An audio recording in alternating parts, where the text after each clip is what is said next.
Egy barátom és kollégám vásárolt egy ilyen nagyon fainki Suzukit, 2006-os, 2000-es benzines manuálváltós Suzuki Grand Vitarát. Elvileg szerelővel lett átnézve, első tulajdonostól van az autó. Nagyon makulátlan természetesen, viszont amint megmutatták nekem ezt az autót, azonnal hallottam rajta, hogy nyűszörög, zörög, csörög, mindenféle ilyet csinál a motor. Úgyhogy mondtam neki, hogy jöjjön át, és akkor átnézem, hogy mi a helyzet, meg hogy mire lehet számítani, vagy mi adja esetleg ezt a hangot, bár nem értem, hogy más erre miért nem jött rá, vagy miért nem csinálták meg, vagy mondjuk egy átlagember ezt miért nem hallja. Lényeg az, hogy átjött, meg is néztük, hogy miket kellene cserélni.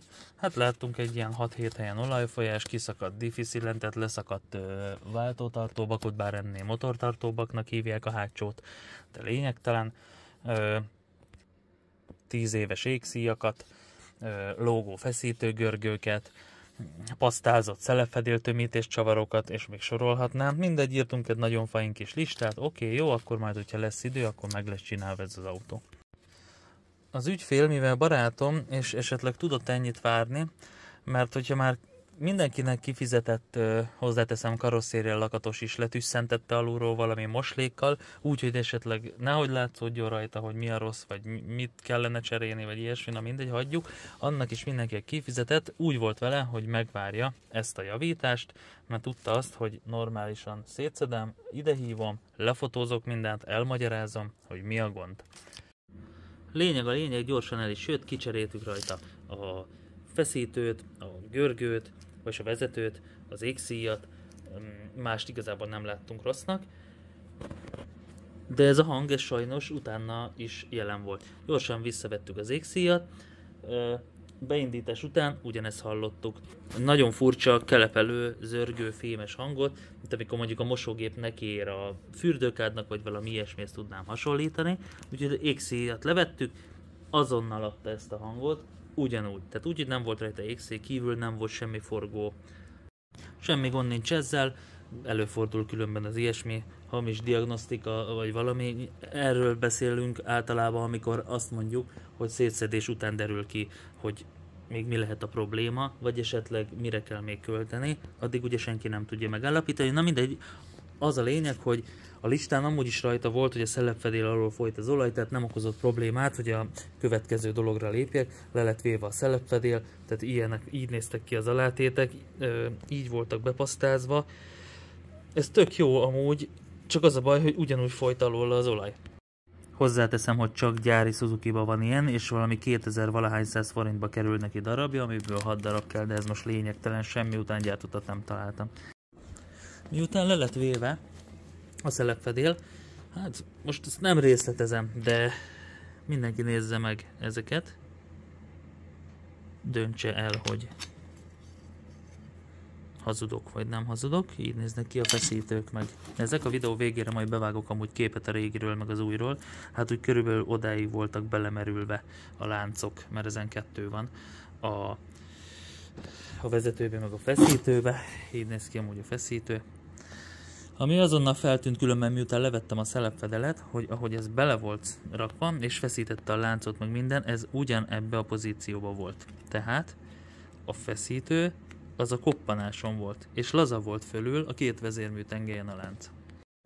Na visszatérve az elejére, ahhoz, hogy ugye ezt meg tudjuk állapítani, meg amiket az előbb mutattam, ahhoz a főtengely szitercset ugye le kell venni. Na ez szintén nagyon aranyos művelet volt, nem részletezném, vagy célszerszámot veszel, vagy csinálsz hozzá egy gyorsan az összes égszíjat, amivel kezdtél, újra leszeded.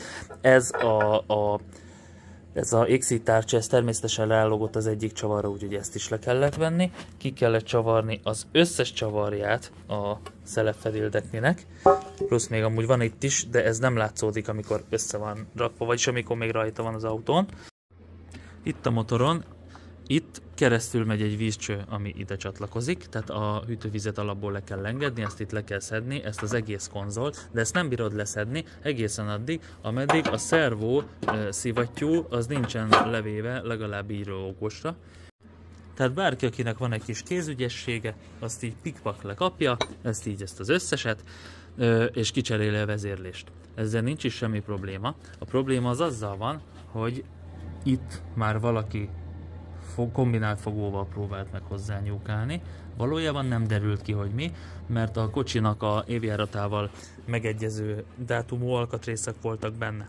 Tehát jó, mindegy, persze használt autó, jó, igaz, nem 240 000 kilométernél, de nyilván megvesz egy használt autót, akkor leszervizelt, vezérléscserész, meg ilyenek.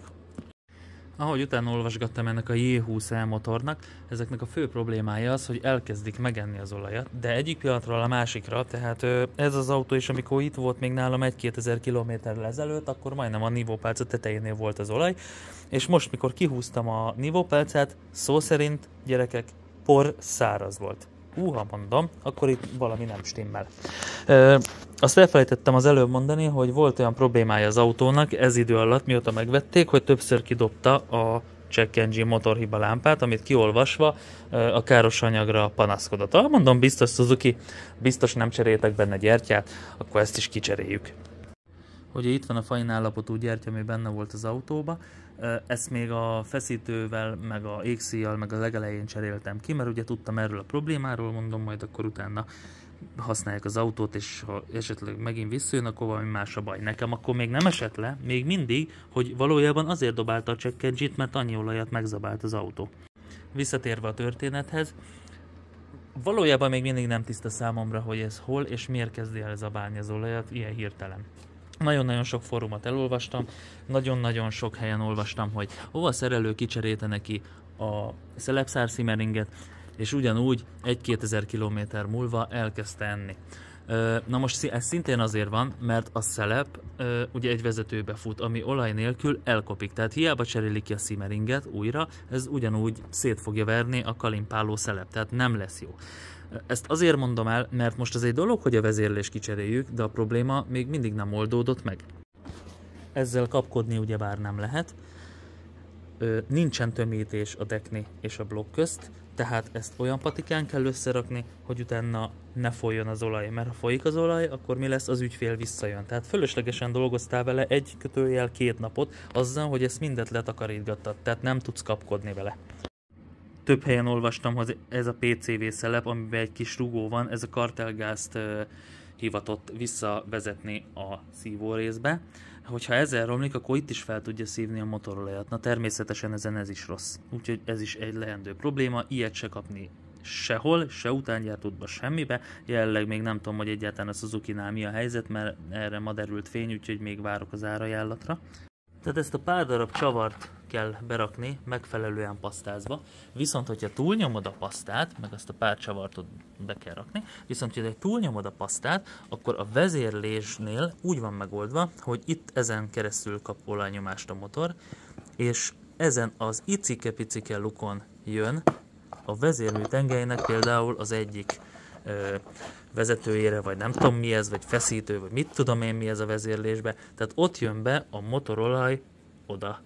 Na most, hogyha te kapkodsz, vagy nem várod ki a száradási idejét, akkor ez szépen le fogja mosni az olaj, be fogja szívni, ez itt el fog dugulni, az egész vezérlés szettet tönkre fog menni. Tehát kapkodni nem tudsz ezzel. Itt van az új, akkor ez az egész kuka lesz. Ennek a videónak valójában az a lényege, hogy most ez egy dolog, hogy van, akit átbasznak, lehet, hogy az előző tulaj se tudta ezt a problémát, az új tulaj szintén nem számolt rá, de kérdezem én, ezt vajon azok megértik, akik mondjuk azért vettek ki szabadságot, hogy mondjuk következő nap hozzák az autójukat szintén javításra, ami munkaeszköz nekik, vagy mondjuk a család az megérti, a gyerek megérti, az asszony megérti, hogy miért nem vagy otthon, apa? Ez nyilvánvalóan egy nehéz história, mindenkinek megvan nyilván a saját problémája, meg a saját élete, csak picit azért gondoljon bele mindenki abba, hogy milyen áldozatokat vállal egy szerelő. Főleg akkor, mikor írkáljátok azokat, hogy ő ennyit keres, ő ennyit keres. Na, szerintetek én ezen az autón vajon mennyit fogok keresni, amihez semmilyen utángyártott alkatrész nincsen, még egy rohadt szívósor tömítésre. Akkor vajon én ezen mennyit fogok keresni? Gondoljátok el, ti itt szenvednétek ezzel, vagy mit csinálnátok? Kidobnátok, azt mondanátok a barátotoknak, vagy az ügyfeleteknek azt, hogy viszontlátásra old meg, majd valamikor megcsinálom? Hozzáteszem, ez itt még egyáltalán nincsen kész az összerakásra, itt mindent le kell pucolni végig, mert ha elrontod és valahol szivárog, ezt az egész mindenséget, amit elsoroltam, ezt újra szedheted le. Tehát egyelőre még mindig szétfeleszedem az autót, mert most ki fogok venni egy vezérműtengelyt, hogy megmérjem, hogy egyáltalán a szelepvezetőbe mennyit lötyög. Egyáltalán van-e értelme kicserélni, vagy még tovább kell bontani. Plusz még a szívósort el se kezdtem leszedni, megnézni, mi lehet a probléma. Ott is fals levegőt szív, tehát az autó alapból nem úgy működik, ahogy kell. Van benne egy szenzációs pajzs, amit alapból ki kellene szedni, mert az ügyfélet idegesíti, nekem mondjuk a barátomat, de tök mindegy, biztos találkoztatok ilyet, amúgy szerintem a szerelőknek is a kedvence ez a pajzsrendszer, hogy lecsukod a motorháztetőtől, széttörik. Na mindegy, hagyjuk, tehát azt ki kell szedni, ezeket a villanyszerelő dobozokat, amiket beraknak, ezt ki kell iktatni. Ja igen, el is felejtettem, ugye féket már valaki cserélt elvileg, na most ezt én itt már kivettem, ez ilyen nagyon-nagyon-nagyon patika fékolaj van benne, amúgy, szerintem mindenki látja, hogy milyen fajn, épp hogy hozzáérintem, azonnal kiakadna, ezt úgy képzeljétek el, mint hogyha belehugyaztam volna körülbelül a tartályba, de hát ugye ezt már egyszer kifizették, akkor most ilyenkor mi van? Ilyenkor mi van? Más szarja után dolgozzon még pluszba a szerelő? Mert amúgy meg olyan a fékpedál, mint hogyha egy lavort rugdosnál a földön. Úgyhogy jelenleg itt állunk. Tehát szépen kérek mindenkit, ne hívogassátok a szerelőt ilyen kérdésekkel, hogy sikerül? Ugye nem sikerül? Ugye nem lesz jó? És a többi, ugye kész lesz ma estére, meg egy nap alatt, meg egy óra alatt, meg mit tudom én, mert azzal nem juttok előrébb. Higgyétek el nekem, hogy a valamire való szerelőknek az a célja, hogy egy olyan autót adjanak vissza, amit tudtok szeretni, vagyis szerettek meg, nyilvánvalóan majd utána is fogtok tudni. Én általában BMW-ket csinálok, ez egy véletlen jött valami, nekem plusz időbe telik az is, hogy utána nézzek, hogy egyáltalán ennek hogyan kellene működni, milyen ebből a jó, nem tudom. Majd ki fog derülni szerintem a végére, hogy valószínű ilyen a jó. Folytatom majd. Jók legyetek, jó éjszakát!